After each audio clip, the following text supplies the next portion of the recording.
Hey everybody, welcome back to season 3, episode 2 of the Courier. This is, I know last time we had our first episode, I said that it would be weekly, but we already did not do it weekly. But that was for good reason, because last week we had JCC, where we competed at the Journalism Community College Conference, where we compete for awards, and this time, we won a lot of awards. I forgot how many we won. We sweeped.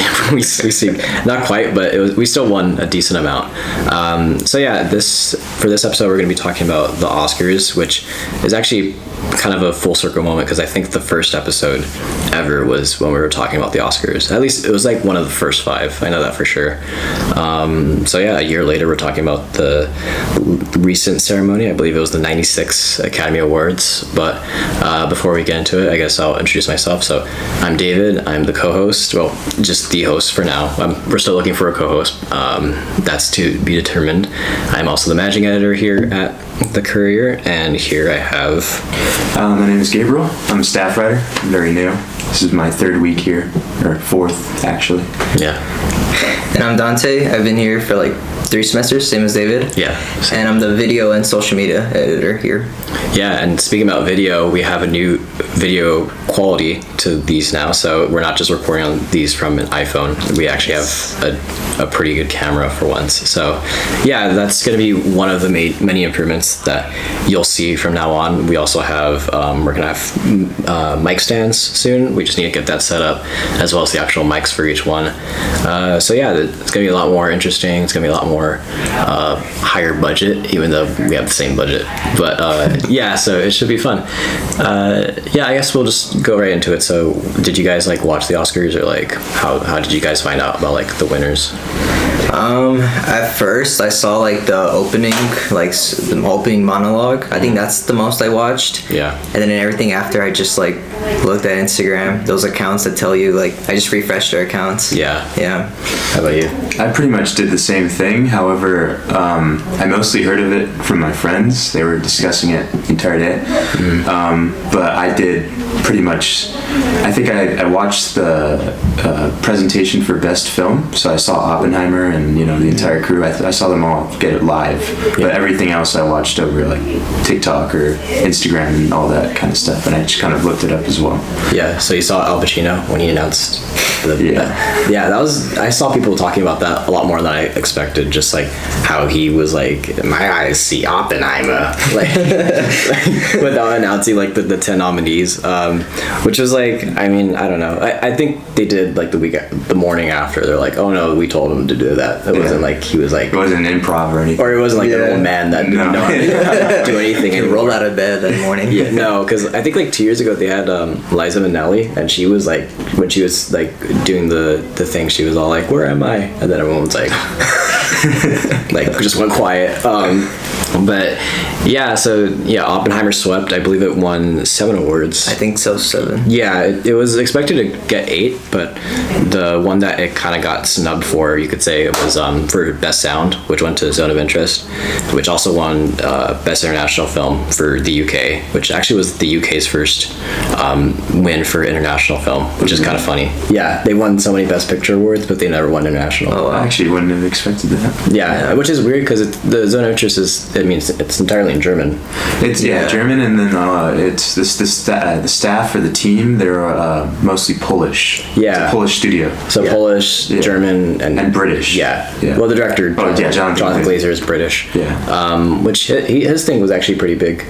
He was the only one, with the acceptance speech, who mentioned Palestine or Gaza explicitly. Which there's a whole thing. I saw people were speculating about that the YouTube channel for the Oscars, where they haven't uploaded it. They haven't. However, they explain, and it's because they have an agreement to where only the top awards get uploaded on the Academy website. So you could still find it on the ABC YouTube channel. Yeah, I believe it. It's on there. Yeah. So, but it's something the first 45 days it has to be on ABC exclusively, their YouTube channel, and then it goes to the Academy channel, which is weird, but it's confusing. And then I think for the British broadcast of the Oscars, they cut it down. So they cut some categories out, but they didn't cut international film out. So there's things like that. But yeah, and then there's the entire discussion too of just what he said and how he's kind of been misquoted. Oh yeah. Like amongst headlines and everything, there's a lot of people who are under the impression that he was talking about refuting his Jewishness as a whole. Yeah. When he really meant that he refuted his Jewishness and the Holocaust, being hijacked by the occupation that's going on. In other words, using that as like a way to describe what was like going on. Yeah, exactly. Not saying like I refute being a Jewish man. Exactly. Like I mean, it's like one of those things where like I was honestly surprised that one person in total had even mentioned it. I agree. Yeah, like the only one. Yeah. Like the most people that were there had the pin. Yeah. The red pin that was like, I think it was like artists for ceasefire. Yeah. Which I think like a decent amount of people had. Like there were some like outliers, but not many. So and then I think right before the ceremony started, there was also the Palestine. Yeah, there was a demonstration. Protest. Yeah, which I think it got like not violent, but like there was like it was getting pretty rowdy, and they were shaming almost anyone who was. And it was funny because I think it was after the ceremony. Mark Ruffalo, they caught like him on camera or something, and he was just talking about how basically shut down the Oscars, and he had a pretty positive, at least towards like Gaza and everything. Yeah, he was pretty supportive about it, how it was like shut down and everything. So yeah, which is like not like too surprising coming from him because he's always been very like outspoken. Like for as long as like he's had a career. And he was one of the people that the pins. I think the whole Poor Things team had those pins as well, which is cool. I know Rami used to. Oh yeah, Rami used he's to have probably like the only one like out of like everyone there that was like that's always been like very outspoken about the whole situation that's going on. But yeah, I mean it was honestly like as like watching the ceremony, it went by a lot more smoothly than I thought. Just like as far as like hosting went from with Jimmy Kimmel. Yeah, like because he barely saw him really. Yeah, he barely even see the hosts like nowadays anyway. It's not like like even that one year when it was like what was it what's her name, it was those three women, the comedians, was it Amy Poehler, and then it might have been Tina Fey. No, not Tina Fey. I forgot what it was, but like it was like three of them, and like, but you barely saw them, So it was like, it was like whatever. But I mean, like it was kind of expected, honestly. A lot of the awards going into it, because like a lot of the precursors were already kind of determined. Like the only big one was like the Best Actress race, which went to Emma Stone for her second win by I think she's like 35, so like something like that. So it's like the fact that she ran like two, like at such a young age is a pretty big deal, but it's also like a case of like Lily Gladstone got snubbed too, which I know you like Killers of the Flower Moon. Yeah, I my pick was for her, but I'm not upset about Emma Stone winning it all because I thought she was amazing. Yeah. But I was kind of like surprised at least to hear Emma Stone win, but I mean I'm very happy about it. So. Yeah, I mean, it's like one of those things where like both like the front runners are like pretty equally deserving. Yeah. Like I'd say like the only thing like at least as far as like pushback goes is like Lily Gladstone. I saw a lot of like arguments about whether she's like a supporting character or if she's like a lead. Yeah. Because her role in the movie is very short. It's pretty short, and like for a good chunk of the movie she's like stuck in bed. Yeah. So it's like if you want to go like by screen time, like technically she is a supporting character, but I think it's because like so much of the character does revolve around her and like her experiences. It's like it's enough to be like counted as a lead role. And then there's also like the whole like it would have been a historic win after the Oscars have a really frankly shitty history with the Native Americans. Like I think it was Marlon Brando's his speech with the representative. He when he refused his win for Godfather, and then they had I forget her name, but they had her go up to refuse the award and talk about like Hollywood's mistreatment, or not mistreatment, but like misrepresentation of Native American people. And they cut her off. And then they booed her. Yeah. So it was like not surprising, but just like things like that. But it's also a thing where you have where the conversation of like what the best actress of the year is, which is already like it's a fool's errand to like even compare them like that. But after a while it kind of gets to the point of like, well, this person I want to win because I think they're deserving of it, rather than like looking at it like, oh, I like this performance the best. And you kind of see that with like, especially last year when I think it was Michelle Yeoh versus Cate Blanchett, where people were like, oh yeah, like first Asian woman to win Best Actress, like that'd be big. And then it was big. But like so much of like that conversation, I noticed like just devolves into, like, oh no, but like they're deserving, rather than like, oh, this is the one I like the best. I mean, I guess to kind of go off of that point, like what were you guys wanting to like win going into the ceremony?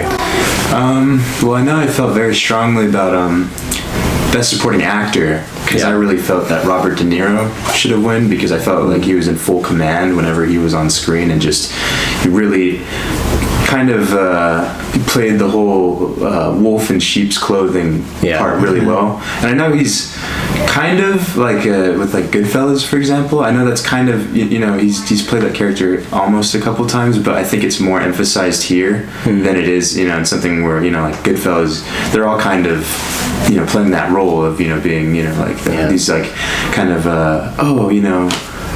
we're gangsters, but we do it for like a reason. Whereas here, like it's him, Leonardo DiCaprio's character, and like some of the other white men, and then everyone else is totally innocent. They're not really deserving. So I think obviously as like the audience, he sticks out because you kind of hear his plan and everything. He discusses it, but I think in terms of just his performance and everything, it was really impactful and really great. That's actually pretty interesting, because I feel like most people would have just said Ryan Gosling. And that kind of goes back to your point too, of just like people who deserve to win, and people who are generally liked. Because I thought Ryan Gosling was great. However, I do think I would rather prefer De Niro or Robert Downey Jr. even over Gosling, just because I don't know. I think their performances had more impact in terms of. Well, I mean, it's really just my personal opinion. I mean, I think even that TikTok video we did recently about the Oscars, like asking people around, like Monet, who's you guys should watch. It's really great. But Monet, who's also a new staff writer, she had said that like she doesn't want him to win for playing Ken, even though of all characters. She did like the performance. And it's like, which I think is like pretty like that's pretty understandable. Like coming from that point, I really loved like what he did, just because he's so hilarious. He's so hilarious in that movie, and like him and Mark Ruffalo, I think they kind of play similar roles. Where like Mark Ruffalo is also really funny, like satire. Just like really just playing like pathetic men, but like really like hammering it home, and just like like stealing entire scenes. Especially Mark Ruffalo, who like came out of nowhere. Like I never knew he could be funny. Well, there's also that character. He's never played a character like. There's 13 going on 30, which I love. That's true. I mean, I guess so, but like to the point where it's like he's like this sleazy like bachelor. And even it's not even like that.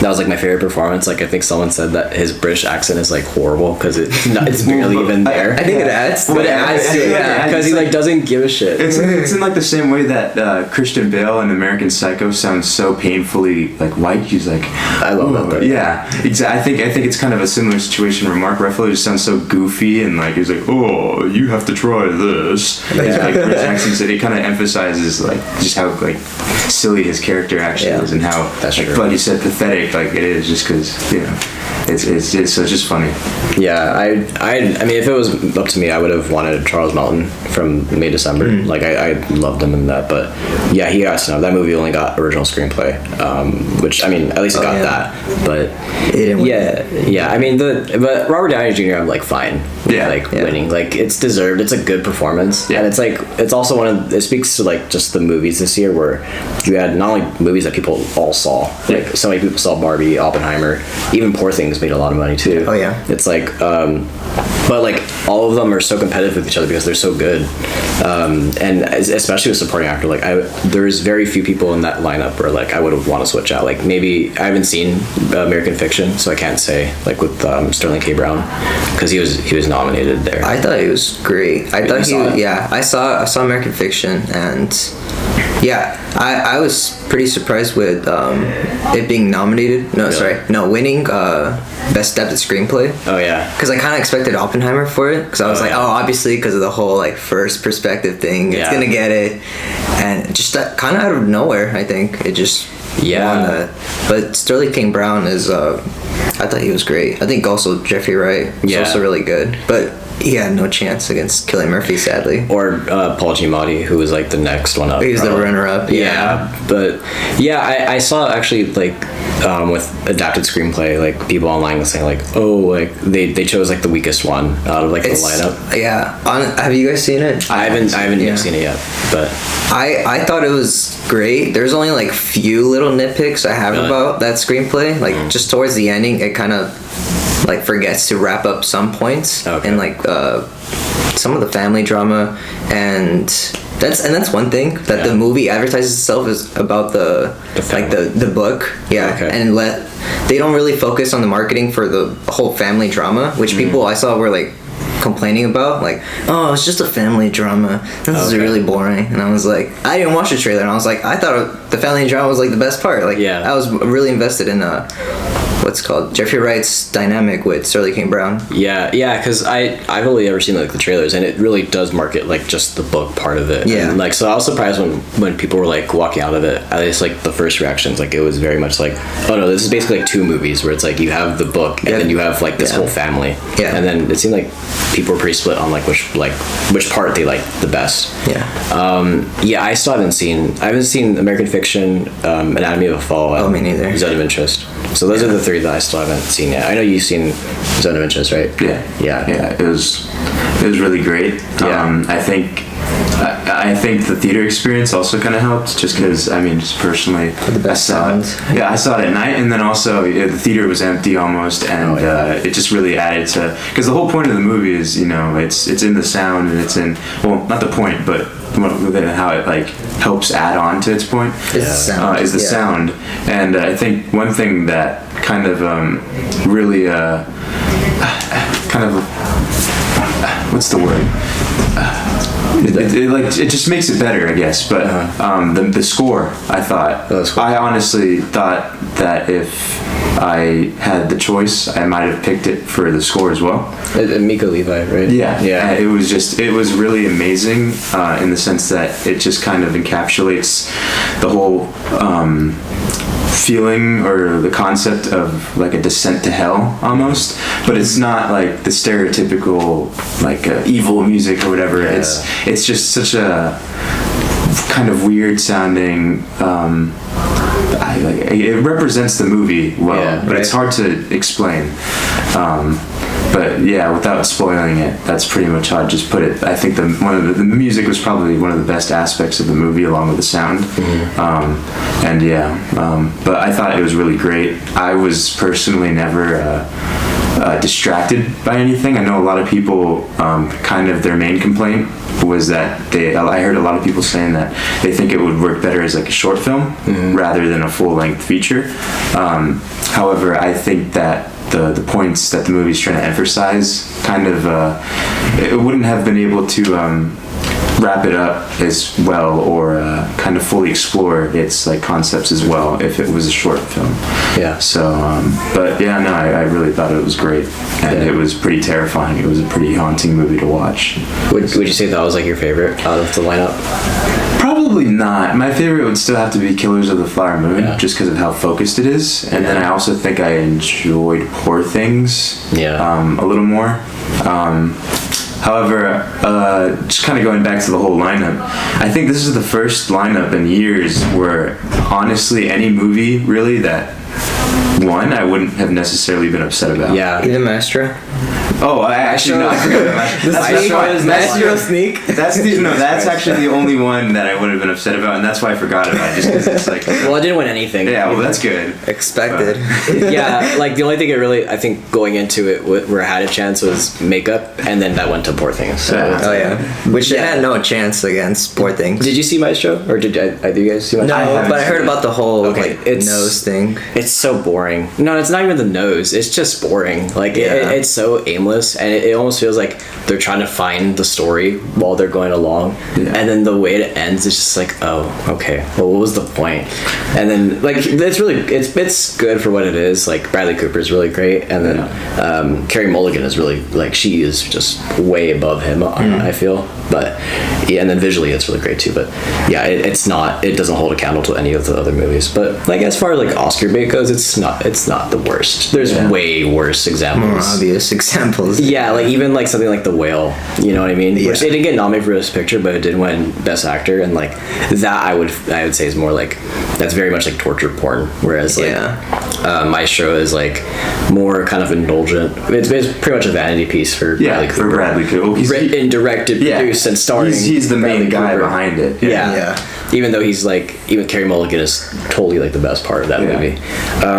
Yeah, I mean, like back to your point, it's totally just like one of those lineups where anyone, most of the movies nominated would have been like except Maestro. Except for Maestro, and then I mean, depending on who you ask, maybe American Fiction, like from what I've heard. But other than that, like a lot of those movies were like people's favorite, like Past Lives, which he only got like the one other nomination with screenplay. Like that could have been like shocking to me. That was my second favorite movie of the year. Yeah, Past Lives is like, well, we saw it together, but like Greta Lee, like the fact that she didn't get nominated, even like Teo Yu, who I thought was like amazing, or Celine Song.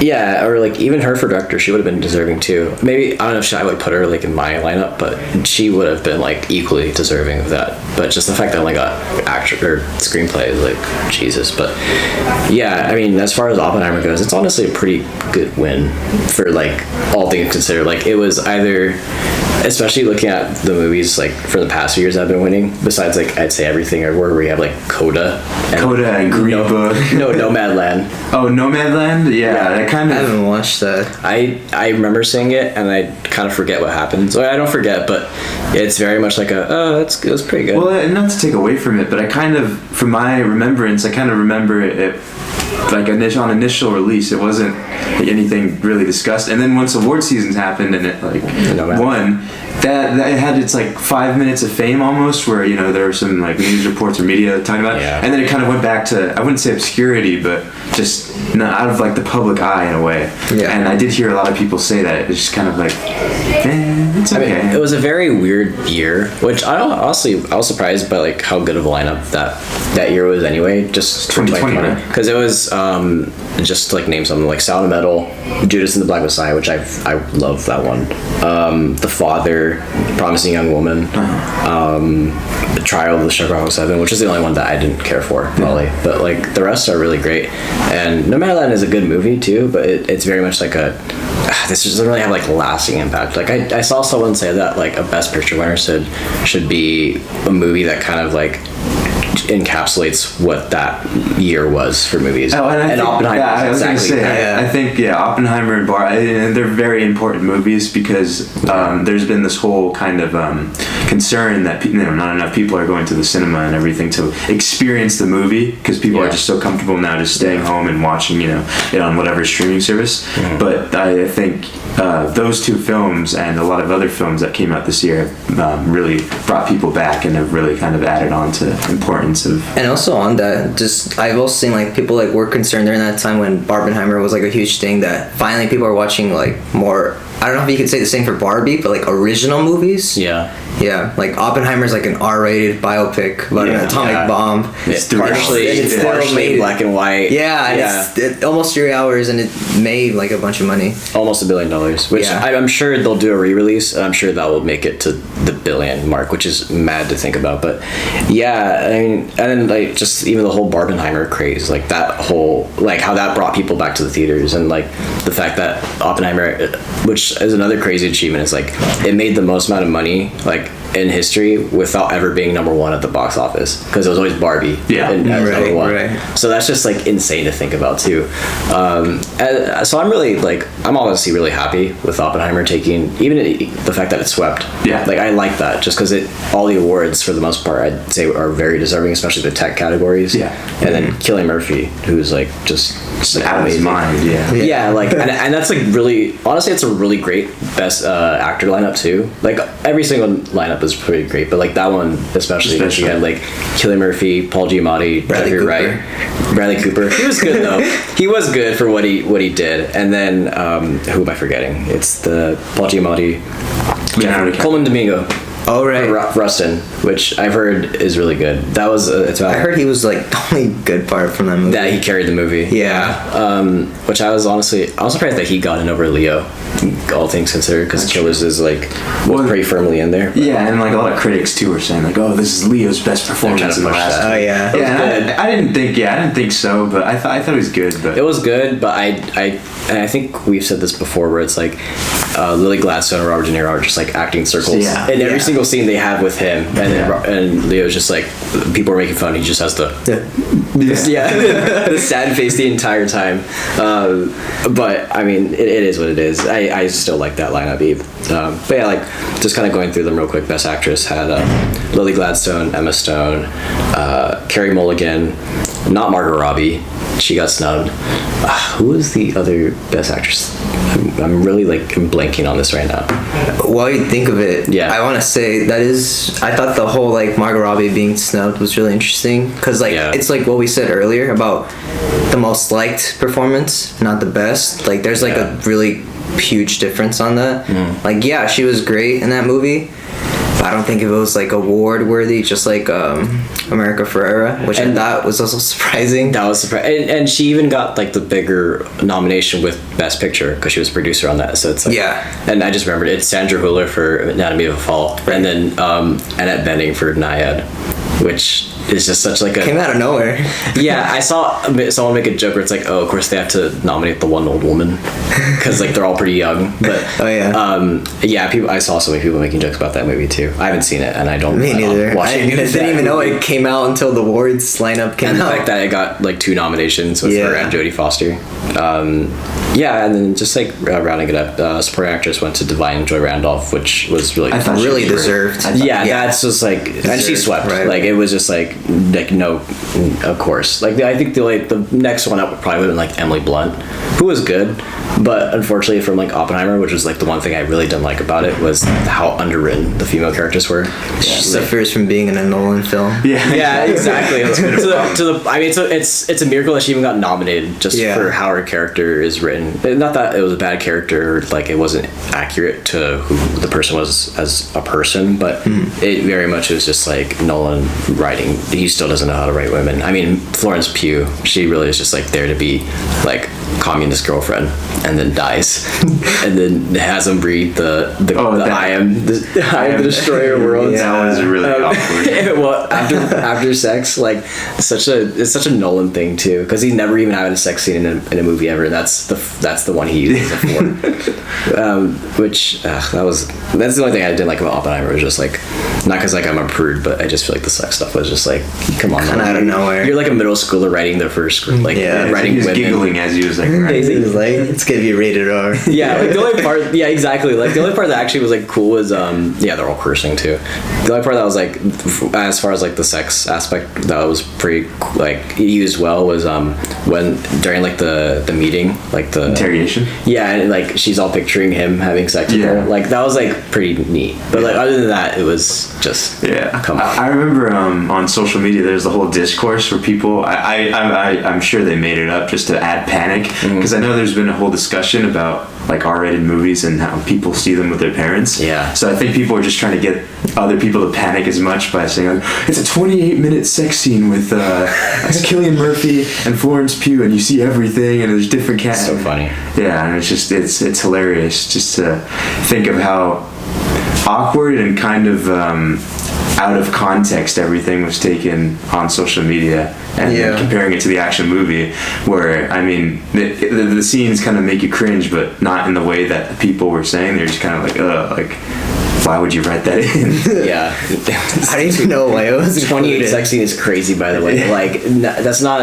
If you can make a 28 sex scene entertaining, then that's a miracle. That would just be funny at that point, though. It Yeah. wouldn't even like have any like, it's just like get on with it. You know? Yeah, it's kind of like how at Cannes, how they always do like the 10-minute like standing ovations. Oh yeah. Like, yeah. after a while, you're just like, what are you doing? okay. Just like clapping? Or are you a machine that's just been programmed to clap? Yeah, I love the reactions from like celebrities. Like, I think there's one where like Adam Driver's like smoking a cigarette while it's happening, and then there's so many of them. I think actually like random fact, but I think the longest standing ovation is 22 minutes. For what? Pan's Labyrinth. Oh, okay. That makes sense. That it makes sense. Good. Yeah, right. But still, 22 minutes is wild. Like I my hands hurt clapping after like 2 minutes. Well, then it's just like comedic as well. Like they've just been standing around for 22 minutes just clapping, and we're like, Yeah. what the hell? Yeah, at least with the Oscars, it's very much just like, all right, you win. Yeah, exactly. And then they cut you off with the music. Yeah. Which it didn't happen as much as it usually does. It only really happened to like the lesser categories, which is. Speaking of clapping, the only bit I did see after was the dog clapping. Oh, Messi. Yeah. From Anatomy of Fall. I think the character, the dog. The dog. But the dog's name is Snoop in the movie because Snoopy, but also because like Snoop Dogg. Yeah. Because the husband, because the whole thing about Anatomy of Fall is like it's the husband dies, but like he likes rap music. Like he's listening to Pimp by 50 Cent when he dies. So like, that's why it's called way to go out. Right? Yeah, because I only ever seen like the first 5 minutes. I remember watching it, and like he literally dies when Pimp is just like playing. It's super funny, but I still haven't seen the rest of it. Yeah. I mean, I guess to close things off, like, how did you feel about like just how the Oscars went overall? Honestly, in terms of just stuff I would be looking forward to, I think this is one of the first since I was probably a little boy, like 8 years old or 9, that I've actually kind of been excited to hear the results of. Yeah. Whereas, the only other time I've really cared about the Oscars is just all the shenanigans that occur, like when Will Smith slapped Chris Rock or something. I don't really. But this is the first time in years that I've actually kind of been intrigued by who's going to win and stuff like that. It feels like it's actually had an impact for the first time in a while. Yeah, I mean, it says a lot when the most controversial thing was Al Pacino not reading the thing right, Yeah. Like, I see Oppenheimer. Like, that's the worst thing. Okay, then we're making a huge improvement, which I actually think they jumped in ratings too. So like, which most of it was probably for I'm Just Ken, the performance, which was really great. How about you though? Like, how did you feel about it? Like the awards? Yeah, just the awards overall. Yeah. I thought another bit I remember seeing was how they presented like the actors and everything with that category winners? with like 5 different speeches, and it's just like person. and it's like it's cool, but just like It's long. wrap it up. We know someone else wrote this for you. I like that. Yeah, exactly. I like Some of the speeches, it felt like you don't know this person. You've never talked to Emily Blunt before. Just wrap it up. or Kihoy Kwan talking about Sterling K. Brown. I'm just like, Oh, really? He did? yeah, he was just I like, didn't see that. He's like, you're an amazing person. I'm like, have you met him before? But I mean, like, in theory, it's a really cool idea, but it's also like I miss when it's just like the clip. Like, just show like a Beatty clip from the movie, and then it's like, and they have the previous winner announce it, and I thought it's funny. Like when Cillian Murphy accepted it, like for a moment he was like having the face of regret, like, oh, I'm gonna have to be there next year, right? Oh yeah, to well, it's not always, but yeah, it's usually like usually it's gonna, because even Joaquin Phoenix did it. Oh yeah, when Anthony Hopkins won over Chadwick Boseman, which was a whole thing on its own. But I mean, I guess for me, like, it was honestly like a pretty not infuriating year for the Oscars. Usually it's like Green Book winning over Roma, or like in like the history at least, Crash winning over like Brokeback Mountain. That was hilarious. Babylon being snubbed, or Babylon, right? Yeah. I love Babylon, but Crash is such a funny movie. It's not Crash. If you ever see Crash, it's such an I've only heard of it, and it's just I've seen the clip of Michael Pena where he's like grabbing his daughter and like, he's like, she gets shot, but then he like he's like, yeah, it's so funny because that face that moment is they use it for the poster. It's such a funny moment too. He's just like, because it's all like LA. It's just so melodramatic. It's like LA after 9/11. It's like, Yeah. okay, whatever. But Yeah, yeah, we're gonna close it off on Crash. But yeah, that's gonna be it for this episode. Thank you for listening once again. No plans for next week, so I have no idea if we're even gonna record next week. But hopefully we will. We do. At the very least, I know every time I say we're gonna do more episodes and then we don't.